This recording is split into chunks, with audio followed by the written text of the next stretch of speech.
The Justice Department slamming North Carolina's bathroom bill, which requires people to use the restroom corresponding to their birth gender because it, quote, violates civil rights laws. So the law violates the rights of transgenders. But what about the civil rights of women who don't want men in their bathroom? Do their rights matter at all? Meanwhile, the state of Texas is demanding to know how Target will protect women and children in its bathrooms after the retailer announced that customers basically use whatever bathroom they want. Over 1 million people say they will boycott the company over the policy. And, you know, the stock's been having a rough go of it as of late, in part because of this issue. Joining me right now, Fox News radio host Todd Starnes. Todd, good to have you here. You've got a little bit of news that you can share with the viewers. You're the first to report that. That's right. Now, up until now, Target has been quiet. They haven't been commenting on this boycott and what kind of an impact it's been having. But we learned just a few moments ago that Target has agreed to meet with representatives of the American Family Association at their company headquarters. American Family Association will be hand delivering all of those petitions, more than 1.1 million signatures from their customers. So we'll have to see how this plays out, and it should be a pretty interesting meeting. In other words, the pressure has gotten to that point where now Target's realizing maybe this wasn't the best thing to do.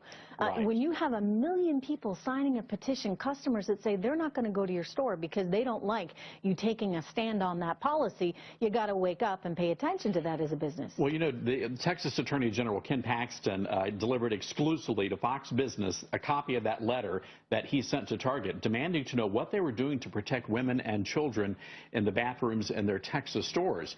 By sheer coincidence, later, just a couple of hours after that, last night, there was a guy at a Target store in Frisco, Texas, who was caught trying to photograph or film a young girl in a dressing room at Target. That guy's still on the loose, but they've got pictures of him. They're trying to hunt down this guy.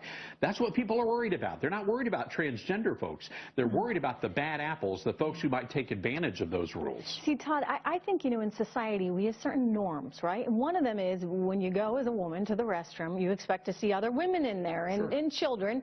You know, I think about my husband, James, taking one of our little girls, we were down in Disney World, to the restroom. They were out alone together, and he said, okay, honey, you know, go in. And he waited outside for her to use the restroom and come out. You know, he's not going to be able to do that anymore. I mean, I guess they'd say, well, he can go in. Well, no, he's not going to go in. But, you know, you can't, you know, there's a certain sort of trust there as a society. Sure. And as a woman, if I'm in the bathroom and I see a man in there, I'm going to let someone know. I'm going to let authorities know, because that's not supposed to be okay. And now women have no mechanism to do that?